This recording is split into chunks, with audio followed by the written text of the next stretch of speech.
आपण पाहत आहोत बहुजन आवाज न्यूज चॅनल। आष्टा हायस्कूलमध्ये माजी विद्यार्थ्यांचा स्नेहमेळावा उत्साहात संपन्न। आष्टा हायस्कूल आष्टा कासार ते दिनांक 21 जानेवारी 2024 रोजी माजी विद्यार्थी स्नेह मेळावा वर्ष 98-99 या अविस्मरणीय सोहळा पार पडला। प्रार्थनेने कार्यक्रमाची सुरुवात करण्यात आली। प्रार्थनेनंतर विद्यार्थी व विद्यार्थिनी रांगेत वर्गात जाऊन बसले। मराठी विषयाचे सगर गुरुजी यांनी देव ही कविता शिकवली।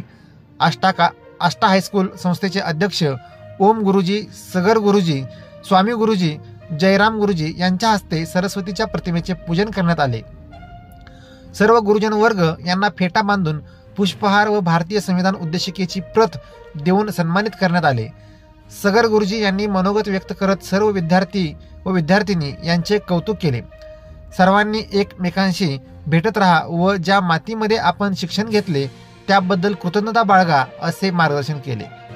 आपल्या मधुर वाणीने स्वामी गुरुजी यांनी सर्वांना स्नेह मेळाव्याच्या शुभेच्छा देऊन आशीर्वाद दिले। हिंदी विषयाचे सावंत गुरुजी यांनी 25 वर्षानंतर पुन्हा एकदा सर्व विद्यार्थी भेटले याचे कौतुक करत शुभेच्छा दिल्या। माजी विद्यार्थ्याच्या वतीने राणी आळंगे, छाया चव्हाण, शमशाद शेख, मनीषा पोळे, सतीश कागे, मनोहर सोमवंशी, गुरु कोळी, सुरेश माळी यांनी आपले मनोगत व्यक्त करत असताना शाळेच्या आठवणींना उजाळा देत गुरुजी प्रति प्रेम, शाळेविषयी आपुलकी व्यक्त केली। नंतर स्नेहभोजनाचा आनंद घेतला। कार्यक्रमाची सांगता करतेवेळी मुलांकडून मुलींना भेट स्वरूपात चौरंग देण्यात आले। आभार प्रदर्शन बापट चौधरी यांनी केले तर सूत्रसंचालन सचिन गायकवाड यांनी केले।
ताज्या घडामोडी जाणून घेण्यासाठी आजच बहुजन आवाज न्यूज चॅनलला लाईक, शेअर आणि सबस्क्राईब करा।